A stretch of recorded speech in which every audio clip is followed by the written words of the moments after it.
Yeah, and you introducing them one by one, or how are we going to do this here? We all call them out. Yeah, why doesn't everybody come up? GE, Verizon, Visa, Chris Cunningham from Appssavvy. So we have Chris from Visa, Chris from Appssavvy, Andrew from GE, and Shruti from Verizon. Thank you, sir. Well, thank you very much, panelists, and thanks to all of you for the early attendance. So on the stage right now, we have the creators of Financial Football, of apps for H&M, Coca-Cola, and Scotch Tape, which we want to hear more about. We have the ability to control our DVR wirelessly through an iPhone app. We have GE Healthcare professional service provider developer. What do apps mean to you guys? What do they have to do with marketing? I can take that. I'm Jennifer from Visa, and basically the way we view marketing at Visa is really starting with consumer first. So really understanding their lifestyle and how are they using applications in their lifestyle today, what devices are they using them on, and then really figuring out where does Visa have a role in that and making sure that we're very integrated and that we're always adding utility or value. So it's very important. So is it a marketing function, or does it go beyond that? For Visa, it's both marketing and products. So we both develop applications, and then we're marketing within applications or creating our own applications. So it means it's both marketing and product functions. And has that caused a structural change or a need for structural change? It hasn't, no.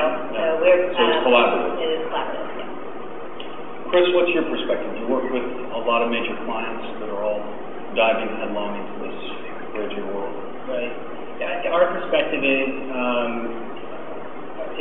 different in the context of working with developers that have built applications to fill a need or a purpose that prior didn't exist out in the market. So whether that's a game, a community for moms, a location-based application, we look at the context of identifying and working with partners that fill the void in the market to enhance people's lives and to get content in a way that's meaningful to them, and then subsequently bringing marketers into the equation so they can provide value. Sounds very simple, actually. It is. Yeah. Shruti, how about you? For us, we sell the most differentiated TV service, internet service, voice service in America. Oh, really? And so with Fios, I think it's really about value add and further differentiation of the services.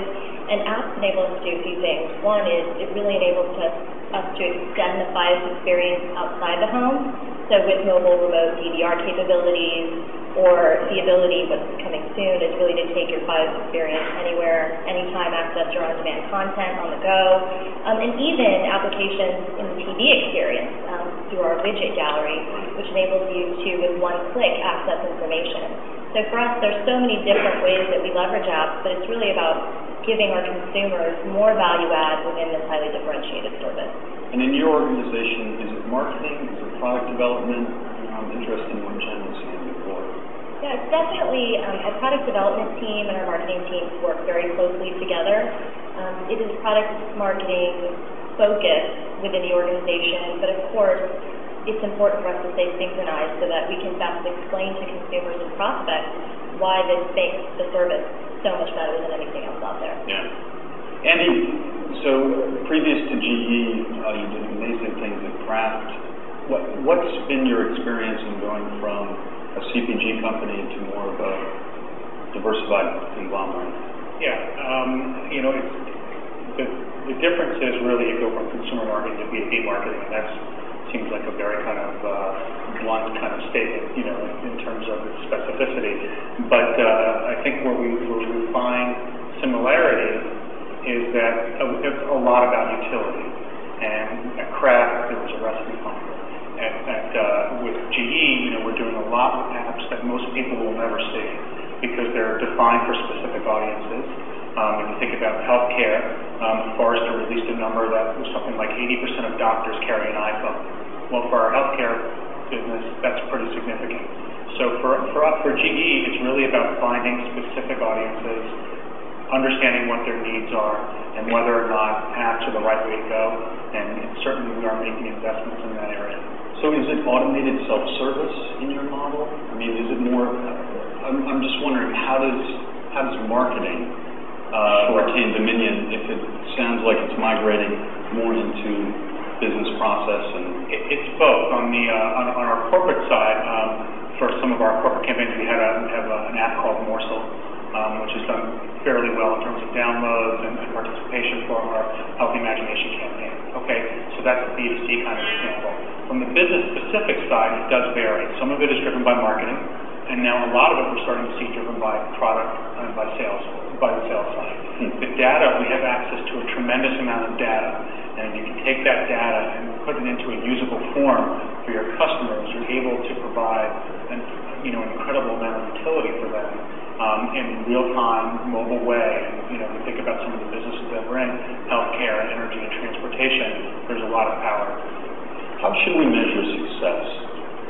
Is it with reach of your apps? Is it with revenue generated? Is it through, satisfaction surveys, retention, all of the above? I think it is in some context all the above. Ultimately success is always predicated to what's the objective of the brand. So that's the first question, since this is following the money. So in the context, what's the brand trying to accomplish?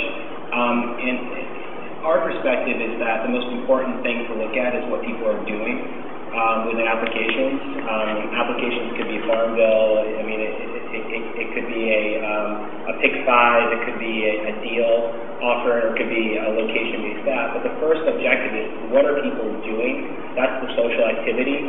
Based on the social activity, that should be the KPI that the brand focuses its time on. So to answer your question, the metrics are in some cases independent, and they'll be case by case based on the property that you're working with, seeing that every application has a different context to why people use that application. Jeff, what do you think? And why did the Patriots lose when I played against the 49ers on your app? More specific, because that would never happen. You know what I'm saying? Of course. It's just not realistic. Yeah, I'll be nice on that one. So to prior question, so as Chris mentioned, we really look at both attitudinal measurement and behavioral measurement. So an example is right now we're working on a program with Living Social, which is an application where people can find a deal of the day in their city. And so we're really measuring the transactions that we're driving. We're measuring the market share that we're gaining in each city. We're really analyzing what type of deals are working the best. So for us, it is definitely about driving transactions and driving revenue. But there are other times when we are doing more of a brand campaign, and it's more about attitudinal measurement and brand preference and attitudes about the brand. So it does depend on which campaign we're doing, which product we're supporting. And the Patriots, I have to say, I'm an Eagles fan, so you're just out of luck there. This is tough. All right, Shruti? I would say that for us, Patriots fan? Patriots fan? Sorry, no. I would say that for us, apps are really a means to differentiate our service, and further through the TV viewing experience or the functionality that extends the Fios experience outside the household. So for us, it's first and foremost, we measure customer acquisition, based on these value add services that surround the product experience. Definitely, churn measurement, retention of customers, because if you're providing an experience that's unparalleled, your retention is going to be that much stronger with the consumer. And what we also find is that these apps enable us to generate revenue, in that when you provide a customer with, for example, a Major League Baseball widget, what happens once they interact with that application is they then want to subscribe to the channel. And we've seen very close linkages between those types of services that we offer. So, the free kind of turns into, or the value add turns into revenue for the company. So it's sort of a migration from marketing to product. Yeah, absolutely. I think those things are very closely related when you're delivering a content experience to a consumer. Andy, what do you have? Yeah, we look at success in two ways, right? One is, how do you sell more stuff? And the other one is, how do you create better customer connections? And, you're talking in essence along these things around reach and acquisition versus retention and loyalty and things like that, right? The picture starts to come together a little bit.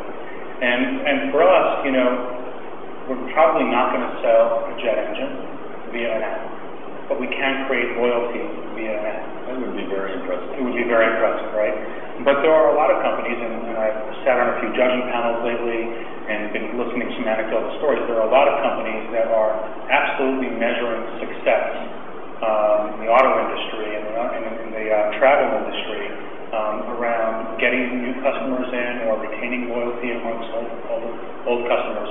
So I think the question that you're asking is not necessarily, a new one for marketers. I think really it is about marrying the device and the platform and the message to the audience.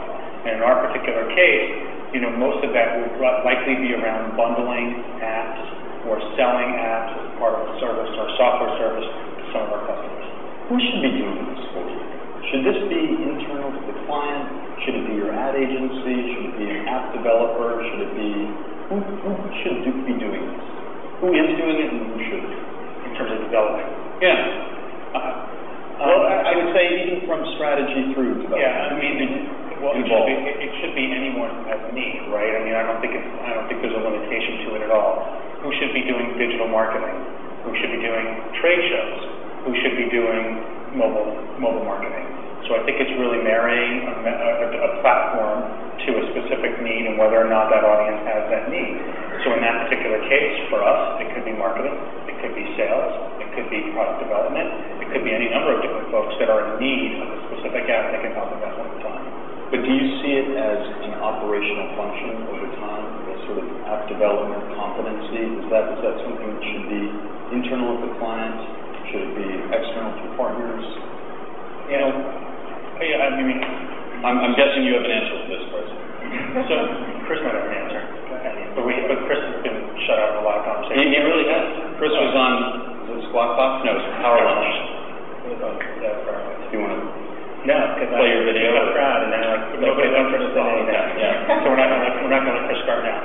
So we have an internal mobile center of excellence at GE, where we have app developers in-house developing apps for us. And it allows us to experiment in ways and build in ways that are much more palatable to do and to test and learn with versus if we had to outsource those things and buy them out the door. So it allows us it gives us great flexibility to do those things. It's working out tremendously for us and driving a lot of demand within the business. Yeah, I was just going to, to your earlier point, I think for Verizon and GE, these are great examples when if you're going to, in the context of building your own and leveraging your own content, you can really drive sales or whatever the metrics that the brand's trying to achieve. If you're going to, that's an internal build, you're launching it, you own it, you control it. And I think those metrics are very different than partnering with an existing property. If you're partnering with an existing application and bringing your content into that equation, then it's less about the metrics that you're trying to drive, and it's more about partnering with the existing activity or the existing metrics. So how do you think through that decision to build your own or paid distribution through existing? Yep, that's a great question. I think it's a very good question. It's the best one I've ever heard. I think the most important piece, and this is obviously just one opinion, is that if you can establish and find something that's already out there that you can really leverage, it's potentially a lot more cost effective than building and then of course spending a lot of your media dollars to promote it.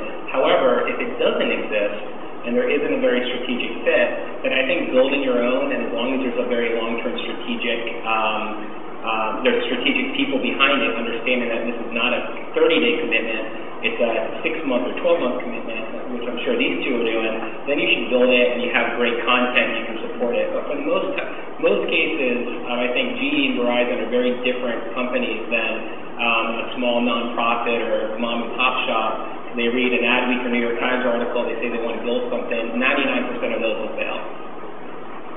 Jen, what's your perspective?